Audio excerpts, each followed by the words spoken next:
Hermanos, vamos a abrir la palabra a Daniel.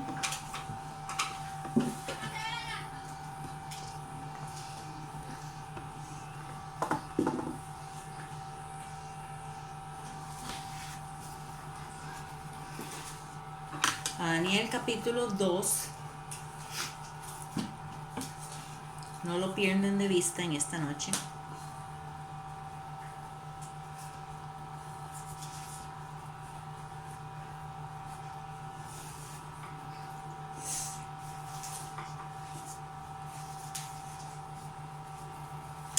Hay una frase que algunas personas utilizan que se refiere a grandes personalidades o grandes empresas o a grupos de políticos o a un político, a este tipo de personas que se refiere a gigantes con pies de barro. Y esta frase lo que significa es que estas personas o estas instituciones son muy grandes, son muy poderosas, pero tienen un punto débil que puede fácilmente llevar a su destrucción. Esa frase la toman de la historia del sueño del rey Nabucodonosor de Babilonia, en el cual el Señor le muestra por medio de una imagen de una gran estatua hecha de diferentes tipos de materiales que simbolizan los diferentes imperios que van a venir después de él, ¿verdad? Después de Babilonia. Pero esta gran imagen tiene unos pies que son mezclados hierro con barro. Si gusta, pastora, nos lee ahí Daniel 2 del 31 al 34. Tú, oh rey, veías, y aquí que una gran imagen, esta imagen que era muy grande, cuya gloria era muy sublime, estaba en pie delante de ti, y su aspecto era terrible. La cabeza de esta imagen era de oro fino, su pecho y sus brazos de plata, su vientre y sus muslos de bronce, sus piernas de hierro, sus pies en parte de hierro y en parte de barro cocido. Estabas mirando hasta que una piedra fue cortada, no con mano, e hirió la imagen en sus pies de hierro y de barro cocido, y los desmenuzó. Amén. Amén. Entonces sus pies que la sostenían, que dice que tenía partes fuertes, pero por el hierro, pero también tenía partes que eran muy frágiles a causa del barro. Evelyn, si gusta, me lea ahí en Daniel 2, pero el versículo 42.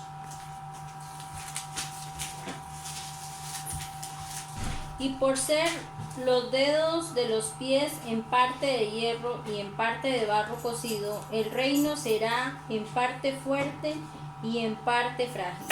Amén.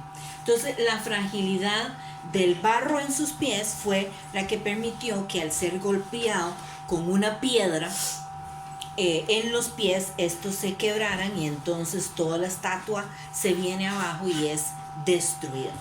Continuamos ahí en Daniel capítulo 2, del versículo 34 al 35, que dice: estaba mirando hasta que una piedra fue cortada, no con mano, e hirió a la imagen en sus pies de hierro y de barro cocido, y lo desmenuzó. Entonces fueron desmenuzados también el hierro, el barro cocido, el bronce, la plata, el oro, fueron como tamo de las eras del verano, y se las llevó el viento sin que de ellos quedara rastro alguno. Mas la piedra que hirió la imagen fue hecha un gran monte que llenó toda la tierra. Entonces vamos a leer, vamos a estudiar un poquito más adelante acerca de esta estatua o esta imagen, este sueño que Dios le dio al rey. Pero primero lo vamos a aplicar a nosotros, ¿verdad? Si nosotros aplicamos esta historia a nuestra vida, entonces podemos reconocer que cada uno de nosotros que hemos recibido a Jesucristo como Señor y Salvador de su vida, que tenemos a Cristo en nuestro corazón, tenemos este mismo problema en nuestra naturaleza, que tenemos esa fuerza del Espíritu Santo dentro de nosotros, pero también tenemos una parte sumamente frágil que es nuestra carnalidad, nuestra carne, ¿verdad? Tiende a ser nuestro punto débil. Si gusta, Aarón me va buscando Romanos 7, del versículo 21 al 24. Evelyn, si gusta, me busca Génesis 3, del 1 al 6. Marlon, Salmo 50, del 18 al 21.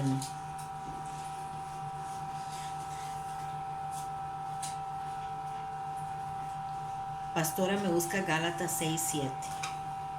Y ese Génesis 3, 6 que le di a usted, Evelyn, después vamos yo le di Génesis 3 del 1 al 6, pero después vamos a repetir ese versículo 6 para que lo tenga presente. Romanos 7, del 21 al 24. Así que, queriendo yo hacer el bien, hallo esta ley, que el mal está en mí, porque según el hombre interior me deleito en la ley de Dios, pero veo otra ley en mis miembros, que se revela contra la ley de mi mente, y que me lleva cautivo a la ley del pecado que está en mis miembros.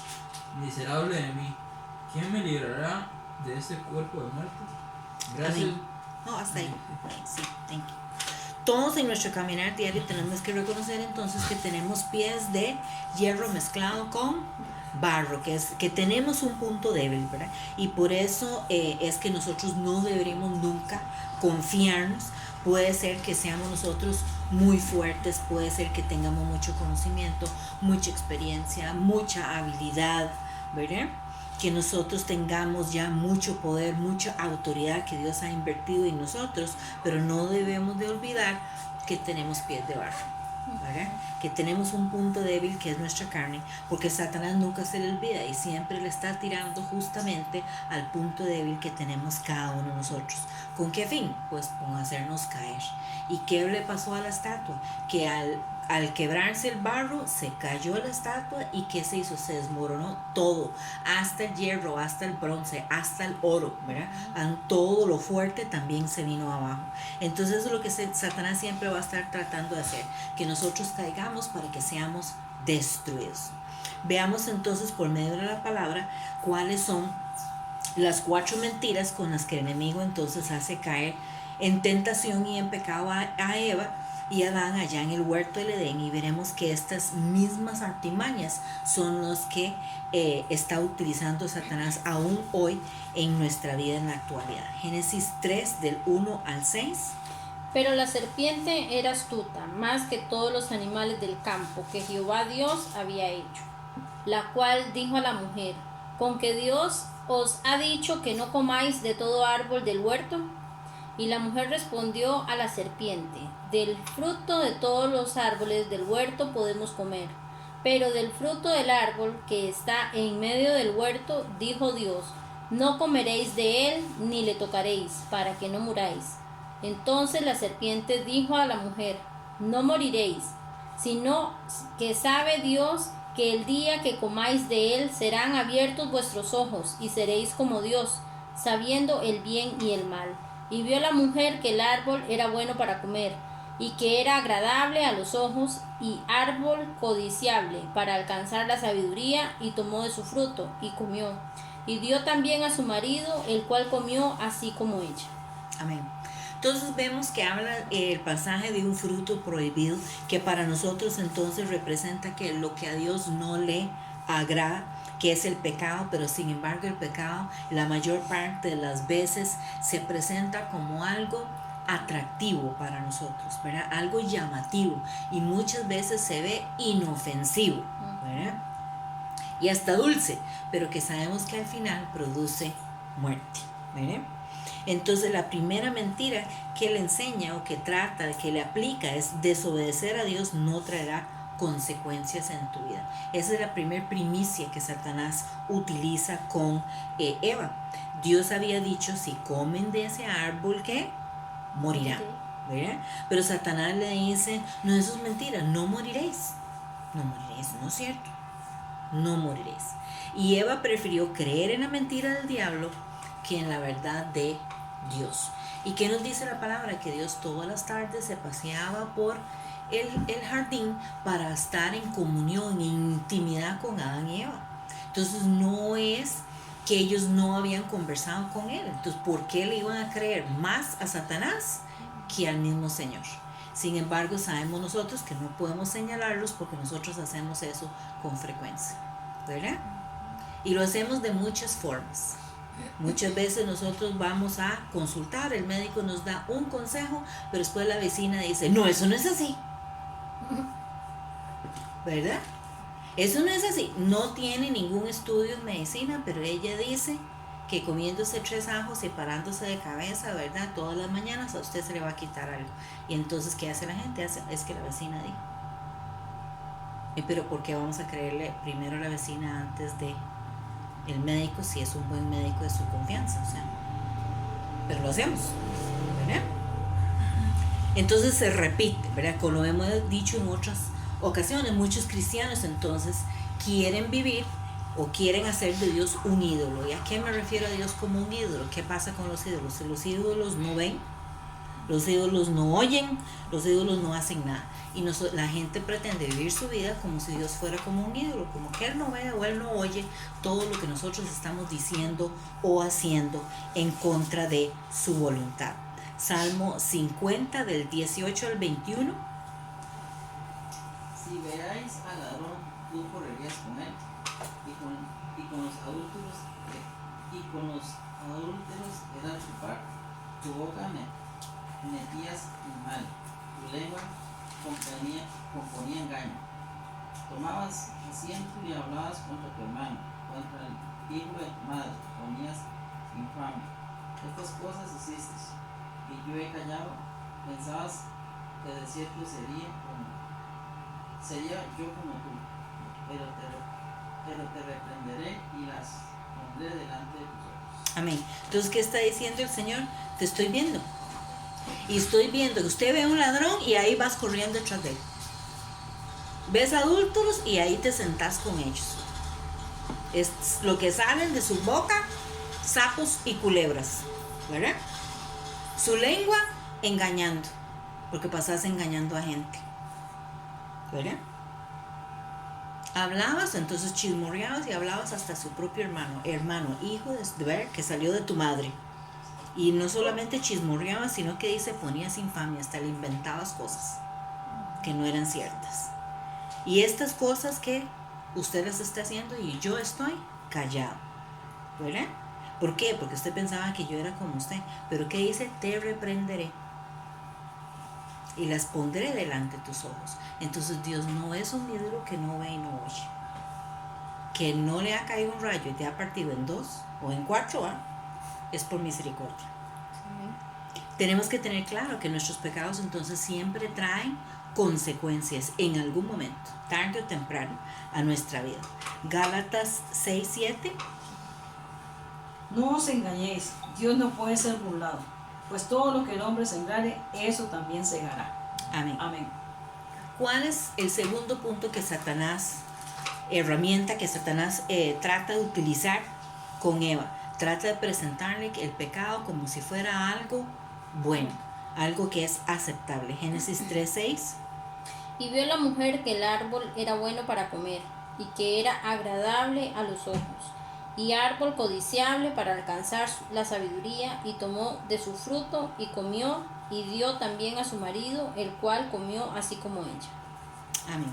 Entonces Eva vio que el árbol, es decir, el fruto, era bueno para comer, ¿verdad? Y eso es lo que hace el enemigo en nuestra vida, nos hace ver las cosas malas como si fueran algo buenas, o que eso malo que estamos haciendo en realidad es como algo bueno, algo le trata de dar vuelta ahí el asunto, que lo que estamos haciendo no es incorrecto, aunque nosotros en el fondo del corazón sabemos que ofende a Dios, ¿verdad? Hay muchas personas que están engañadas creyendo que lo bueno que ellos hacen lo malo que ellos hacen no es tan malo, ¿verdad? Que al fin y al cabo casi que ya lo justifican y es bueno al final, ¿verdad? Muchos sabemos y vemos en la sociedad como hay muchos hombres que físicamente, verbalmente, psicológicamente abusan de sus esposas y cómo lo justifican. Es que yo soy el marido, soy la cabeza. Sí, pero eso como cabeza no es lo que Dios te mandó a hacer, ¿verdad? Pero lo ven como algo bueno porque es que tengo que enseñarle a esta mujer a respetar, o tengo que enseñarle a los hijos a respetar a través del abuso, ¿no? ¿Verdad? Entonces lo justifican. Hay personas entonces que toman mucho licor, que tienen otros tipos de vicio y lo justifican porque dicen, no, es que esto no es malo, es un poquito porque he trabajado mucho o estoy cansado y esto me ayuda a relajarme, ¿verdad? Y con relajarme, ¿verdad? Ahí van relajados hasta el infierno. Personas que tienen más de una pareja, ¿verdad? Están en adulterio o fornicación, entonces dicen, pues que todo el mundo lo hace, ¿verdad? Nosotros le hemos contado a ustedes que laborando en el Ministerio de Salud, cada vez que vamos a algún negocio, algún establecimiento, alguna empresa, y uno les dice, vean, no puede estar los alambres pelados, tienen que estar entubados, esto tiene que estar así, esto tiene que estar así, que la ley 7600, que acá. Sí, ay, pero yo he visto otros negocios que tienen eso y peor. Es que no estamos en ese otro negocio, estamos en el suyo. Corrige lo suyo. Es estar viendo a los demás. O justificando, ¿verdad? Esa es la justificación. No cumplo porque los otros no cumplen. No. Así no funciona la cosa, ¿verdad? Creer que matar, literalmente, o por medio de chisme, porque con chismes y eso y rumores podemos matar a personas. A ciertas personas, entonces algunos dicen, es que se lo merece de por sí. Se lo ganó. No es para nosotros los hijos de Dios ese tipo de pensamiento, ¿verdad? Creer que robar es bueno siempre y cuando usted le roba a los ricos. Robar es malo solo cuando usted le roba a los pobres. No, robar es robar. Como también vemos personas que están solteras y están en fornicación y ellos ven eso normal. Malo es cuando las personas son casadas. No, es que ni casadas ni solteros, ¿verdad? Solo en matrimonio. Ni adulterio ni fornicación. Ninguno de los dos es aceptable. Creer que caer o favorecer a la corrupción es bueno para enriquecerse y conseguir todas las cosas fácil y rápido, ¿no? ¿Verdad? Entonces la tercera estrategia que usa el enemigo entonces es presentar el pecado como algo agradable. Ya nos los ha leído Evelyn, ¿verdad? Y vio la mujer que el árbol era bueno para comer y que era agradable a los ojos y árbol codiciable para alcanzar la sabiduría, y tomó de su fruto y comió y dio también a su marido, el cual comió así como ella. La mujer vio el árbol que era ¿qué? Agradable a los ojos, ¿verdad? Agradable a los ojos. Pero la pregunta es, agradable a los ojos de quién es agradable, porque era agradable entonces que a los ojos de Eva, no a los ojos de Dios. Era agradable a los ojos de Adán porque también comió, ¿verdad? Si gusta, Aaron me va buscando Proverbios 14, 12. Marlon, Proverbios 6 del 32 al 33, por favor. Entonces, ¿cuántas veces hemos caído en pecados y cometido grandes errores por dejarnos llevar por lo que parece agradable a nuestros ojos o a los ojos de las personas a nuestro alrededor, pero no a los ojos de Dios? Y al final, ¿quién es que tenemos que agradar? A Dios. No es ni a nosotros mismos. No estamos aquí para agradarnos a nosotros mismos. Estamos aquí para agradar a Dios. Tenemos que comprender que hay muchos caminos, es decir, hay muchas decisiones que parecen agradables a nuestros ojos, pero sabemos que el final de eso, el final de esos caminos, todo es pecado y el pecado lleva a la muerte. Proverbios 14, 12. Hay camino que al hombre le parece derecho, pero su fin es camino de muerte. Amén. Ahora supongo que recientemente debió haber pasado alguna legislación en Estados Unidos de los matrimonios entre gays, porque no todos los estados en Estados Unidos tienen las mismas leyes. Usted puede estar en un estado donde el aborto es ilegal y el estado en que está a la par es permitido, ¿verdad? Y digo esto porque vi algo en Facebook de una persona conocida que estaba contentísimo, ¿verdad? Que entonces ahora las personas del mismo sexo podían casarse. Y entonces, ¿qué dicen? ¿Qué es lo que ellos dicen? Es que es amor, amor es amor. Amor no respeta géneros, es que tienen derecho de realizarse como personas, de qué están pensando estas personas en su corazón, o sea que ese camino que ellos ven les parece derecho, pero nosotros sabemos que es camino de muerte. Ellos creen que nosotros somos intolerantes o que en nosotros no hay amor. No, es que nosotros vemos que eso es camino de muerte, porque a Dios no le agrada. Ellos lo ven derecho, porque están cegados. Amén. Entonces, no hay duda que muchos pecados, y entre ellos los que tienen que ver con la sexualidad, que son o parecen muy agradables a la carne, ¿verdad? ¿Por qué? Porque intervienen sentimientos, intervienen emociones, interviene el placer. Pero tenemos que saber que a pesar de que son agradables a la carne, al final siempre producen dolor, amargura y vergüenza. Y esa es la parte que el mundo no cuenta, ¿verdad? Vive su sexualidad plenamente, pero después no te cuentan el dolor, la vergüenza, ¿verdad? Y la amargura que eso genera después. Todo aquel que practica la sexualidad fuera de los límites de Dios, es decir, fuera del matrimonio, al final sabemos que va a terminar mal, porque no va de acuerdo a la voluntad de Dios. Proverbios 6, del 32 al 33. Mas el que comete adulterio es falto de entendimiento, corrompe su alma al que tal hace. Heridas y vergüenza hallará, y su afrenta nunca será borrada. Amén. Entonces, ¿qué lo está diciendo la palabra? No nosotros, ¿verdad? Tenemos que preguntarnos entonces, ¿a quién quiero agradar? ¿A mí mismo, a los demás, o quiero verdaderamente agradar a mi Dios? Amén. Y la última mentira, la última herramienta o artimaña que el enemigo utilizó con Adán y Eva, sabemos que entonces es hacer el pecado verse como algo codiciable, ¿verdad? Y eso de codiciable, entonces, ¿qué es? Algo que es digno de ser deseado. Eva sabía que la sabiduría que podía recibir por medio de comer el fruto prohibido era codiciable. Entonces, tener sabiduría es codiciable. Todos queremos ser inteligentes, todos queremos ser sabios, todos queremos ese discernimiento, ¿verdad? Tendría entonces Eva algo que nadie más tenía, ¿verdad? Y sería entonces como Dios. Pero no fue así, ¿o sí? No fue así. En lugar de ser como Dios, terminó ¿qué? Alejada de Dios. ¿Cuántas vidas son destruidas por caer en este engaño? Creyendo que con lo malo que hacemos nos volveremos personas admirables, deseadas, envidiadas.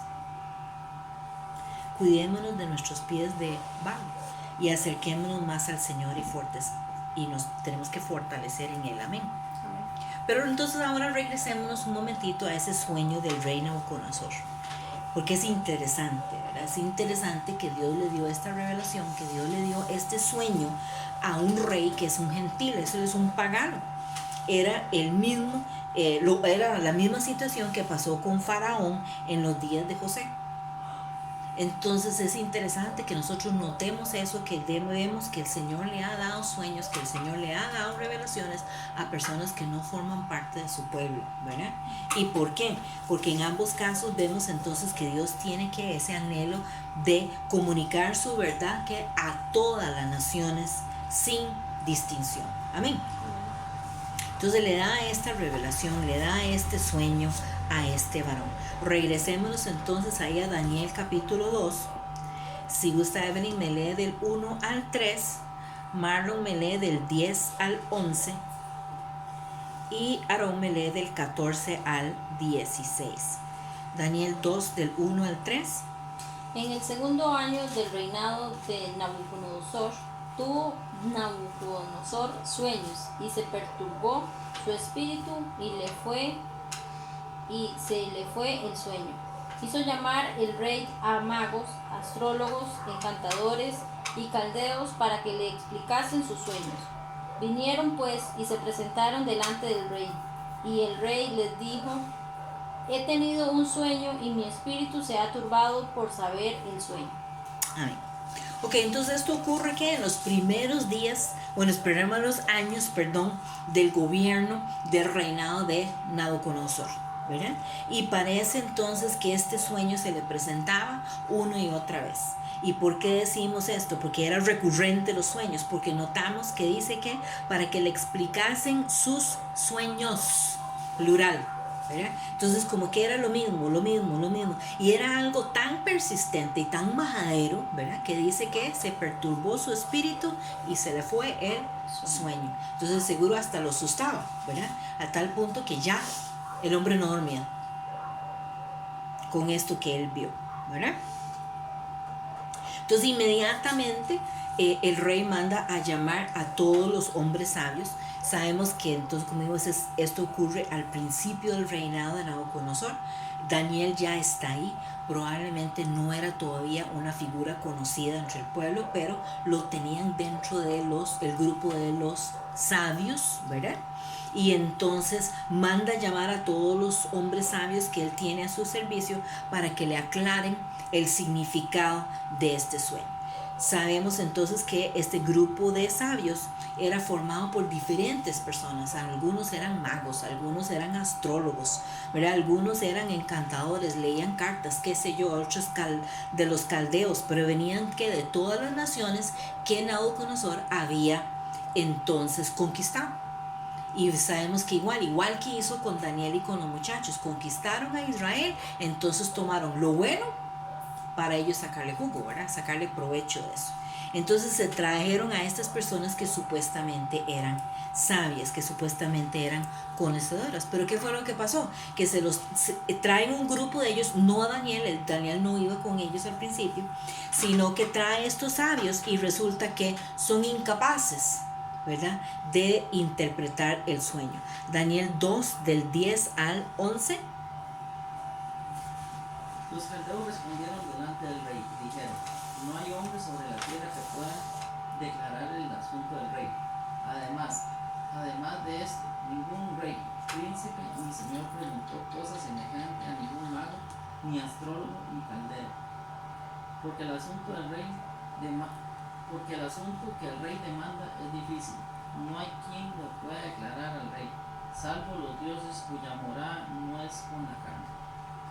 Ok, entonces el rey, ¿cuál era el problema? Porque ellos pensaban que eso era muy difícil.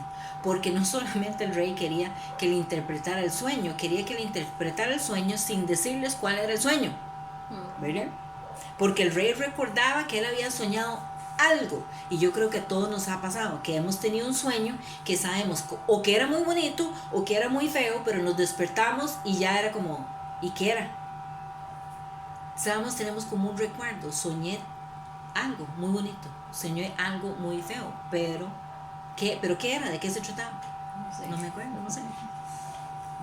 Entonces esto le pasa al rey. Él sabe que él soñó algo, pero no recuerda qué era. Entonces tampoco podía dejar de pensar en eso. Le está dando vuelta, y más que es algo recurrente. No es que lo soñó una vez, sino que ya son varias veces, ¿verdad? Así es que él reúne los sabios consejeros en la esperanza de que pueden resolver este conflicto que él tiene, pero no pueden. Entonces el rey, enojado de que no pueden interpretarle el sueño que él no les está diciendo qué es, ¿verdad? Entonces los manda a matar, ¿verdad? Esa es la solución. A todos le vamos a volar la boca. Daniel 2, del 14 al 16. Entonces Daniel habló sabio y prudentemente con Ariot, capitán de la guardia del rey, que había salido para matar a los sacerdotes de Babilonia. Habló y dijo a Ariot, capitán del rey: ¿cuál es la causa de este edicto?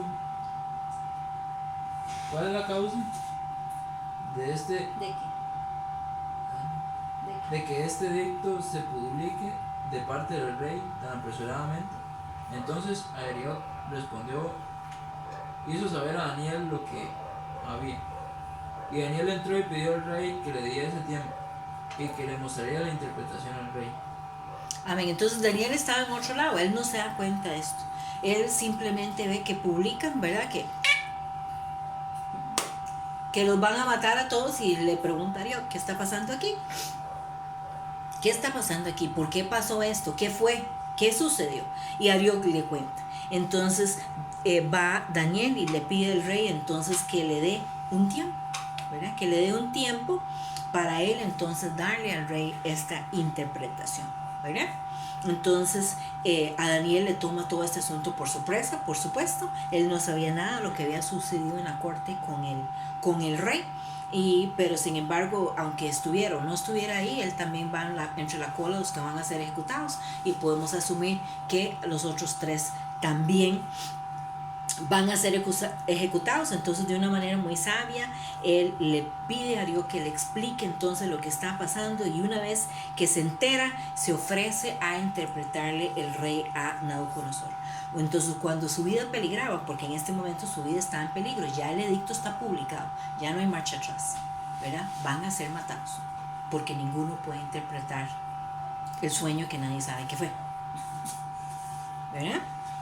O sea, básicamente le está pidiendo ¿qué? Lo imposible. Pero esto también demuestra de que ellos que decían que estaban en contacto con sus dioses, ¿verdad? Eran todos pura paja, porque no podían hacer. Pero vemos entonces que Daniel ahorita su vida está en peligro, y no vemos que él actúa con desesperación, sino que todo esto él lo hace entonces confiado, y todo esto no sería posible si él no tuviera una confianza auténtica en Dios. Él confía en su Dios. Amén. Y confía en que Dios le va a dar la interpretación, amén, la respuesta. Entonces, ¿qué hace él? ¿Verdad? No es que él entonces dice, deme tiempo para ir a comerme una hamburguesa. No, ¿qué hace él? Él hace lo que tenemos que hacer nosotros como familia de la fe. Tenemos un problema, tenemos un asunto, nos reunimos los hermanos a orar. ¿Qué hacemos nosotros por WhatsApp? ¿Cuántos hermanos le dicen, ocupo oración para tal cosa? Mi hermano, mi tío, mi primo, el vecino.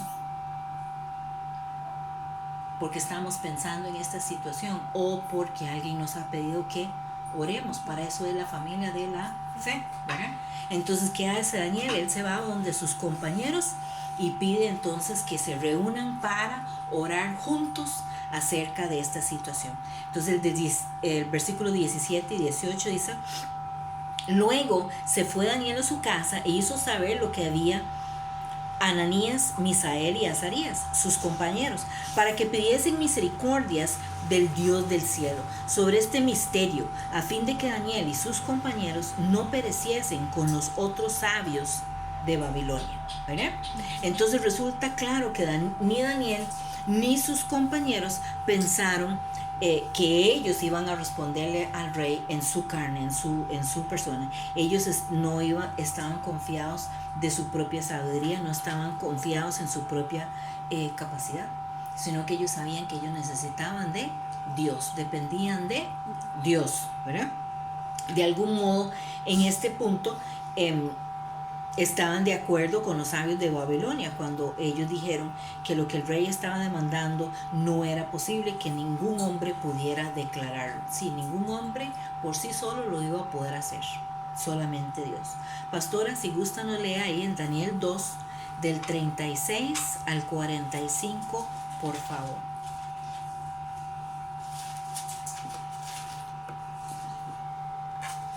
Este es el sueño, también la interpretación de él. Diremos en presencia del rey: tú, oh rey, eres rey de reyes, porque el Dios del cielo te ha dado reino, poder, fuerza y majestad. Y donde quiera que habitan hijos de hombres, bestias del campo, aves del cielo, Él los ha entregado en tu mano, y te ha dado el dominio sobre todo. Tú eres aquella cabeza de oro. Y después de ti se levantará otro reino inferior al tuyo, y luego un tercer reino de bronce, el cual dominará sobre toda la tierra. Y el cuarto reino será fuerte como hierro, y como el hierro desmenuza y rompe todas las cosas, desmenuzará y quebrantará todo.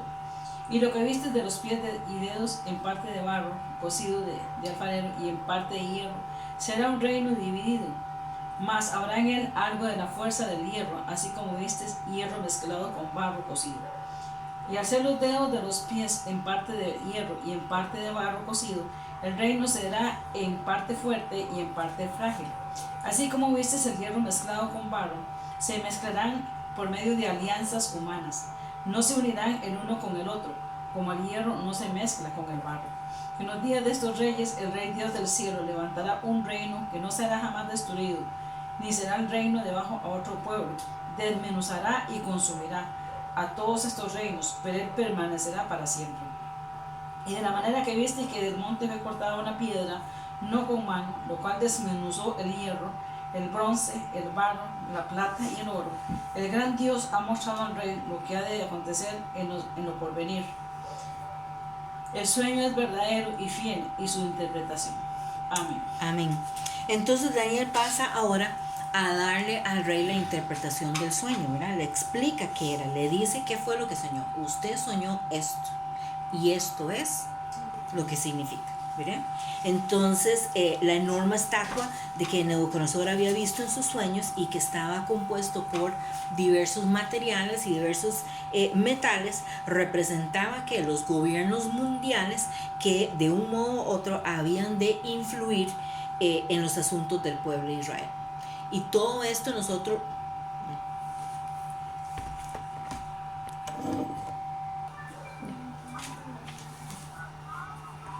Y todo esto entonces que el Señor le mostró a el rey y que Daniel está interpretando, sabemos que todos esos gobiernos surgieron y cayeron así como Dios los reveló. Amén. Amén. Históricamente eso ya está comprobado, eso fue así. Entonces alguien podría pensar que habría sido tal vez más claro si Dios lo hubiera representado con una imagen diferente por cada uno de los reinos, imperios que iban a seguir al reino de Babilonia. Pero la intención del Espíritu Santo era transmitirnos a nosotros que aunque los reinos eran distintos, todos tenían el mismo problema, todos manifestaban entonces la misma oposición a Dios y al pueblo de Dios. Amén. Todos esos pueblos que conformaron ese cuerpo, ¿verdad? Esa imagen, eran miembros del cuerpo que tenían el mismo propósito. Lo habrán hecho que quizás de diferentes formas, pero todos tenían esa misma oposición a Dios y el mismo deseo de destruir a Israel, ¿verdad? Entonces el hecho de que los materiales van descendiendo de calidad en las partes inferiores, ¿verdad? Desde la cabeza hacia abajo, la imagen indica que los reinos más poderosos eran los de más arriba, ¿verdad? Porque empezamos con una cabeza que era de oro, ¿verdad? Y ahí vamos bajando hasta después al final llegar a hierro y barro. En este sentido hay que tener en cuenta que no siempre los reinos más extensos son los más poderosos, porque a veces uno ve que hay algunas partes de esos cuerpos que representan reinos que eran grandísimos, pero no están representados por oro. Entonces no porque eran más extensos eran más poderosos o eran más firmes, ¿verdad? Tenemos por lo tanto un avance entonces profético, ¿verdad? De cómo estos reinos gentiles dominarían sobre el pueblo de Israel. Entonces, como vimos, y los escatólogos y los teólogos nos dicen que la cabeza de oro lo representaba a él, ¿verdad? El rey de Babilonia, ¿verdad? El imperio babilónico. El pecho y los brazos de plata era el imperio medo-persa, y sabemos que eran más poderosos los persas, ¿verdad? Que los otros, pero en fin, no existen, ¿verdad?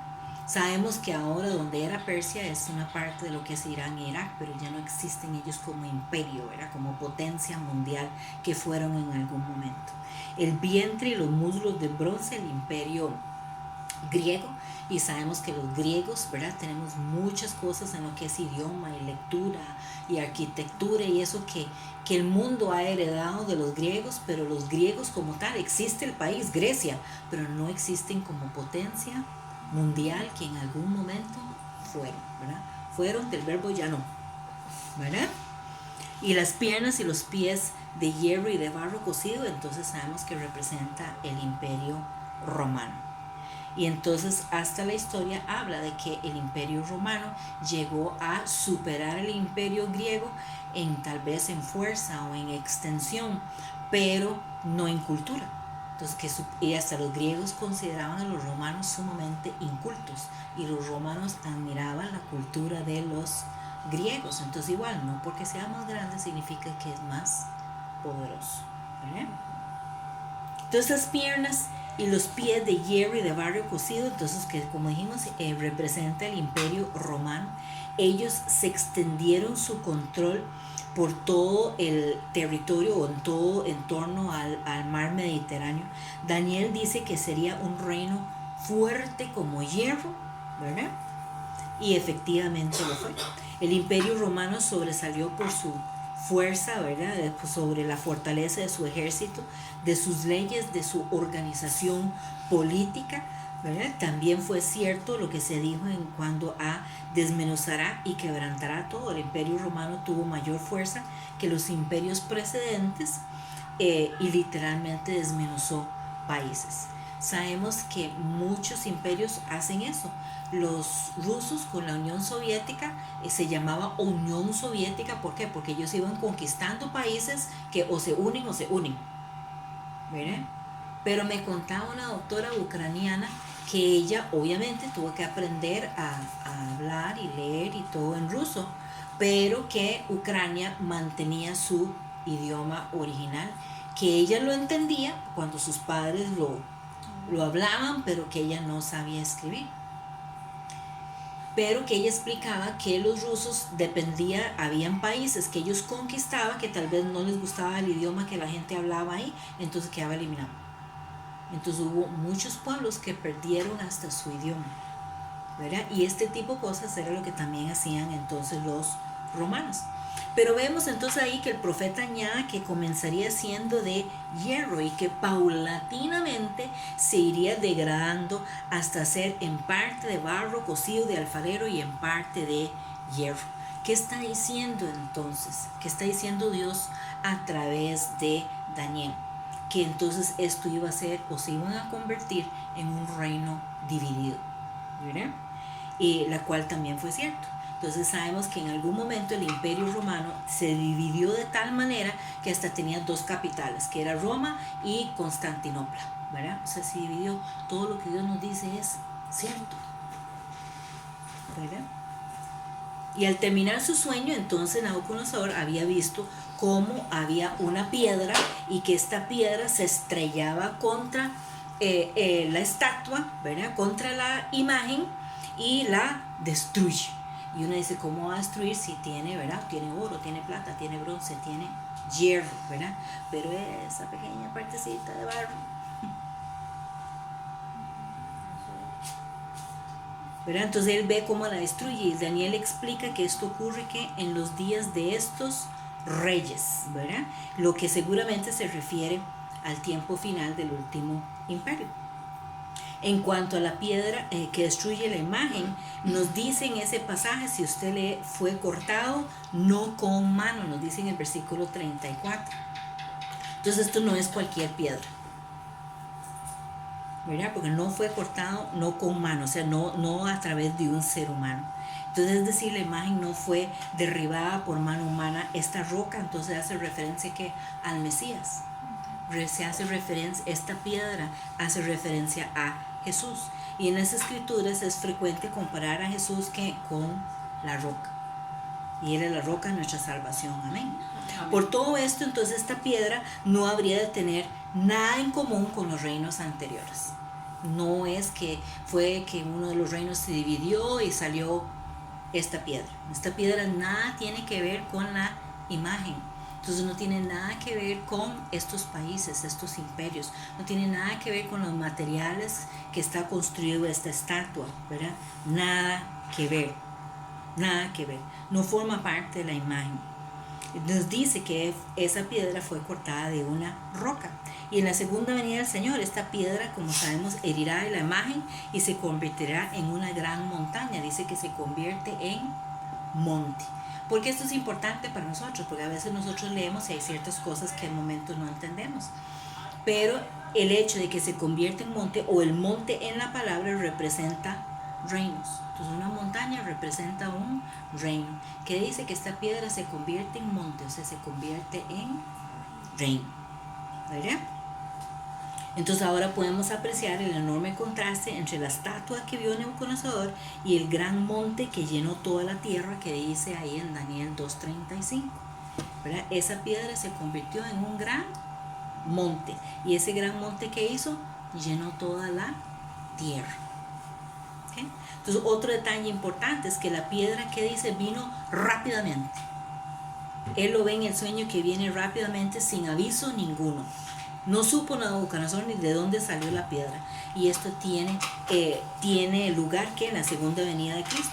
Además, este reino no será jamás destruido, el que Jesús viene a establecer, y durará por toda la eternidad. Amén. Amén. Esto nos muestra que la visión de Nabucodonosor no incluye todos los detalles que va a pasar en el futuro, pero sí habla a grandes rasgos qué es lo que va a pasar, ¿verdad? Y nos los está explicando entonces. Entonces, en cualquier caso, tenemos aquí una clara descripción del reino de Dios, ¿verdad? ¿Cómo va a ser ese reino? ¿Cómo esa piedra que se convierte en monte, ese reino de Dios, que es eso de origen divino? Porque dice que no fue cortado por mano humana.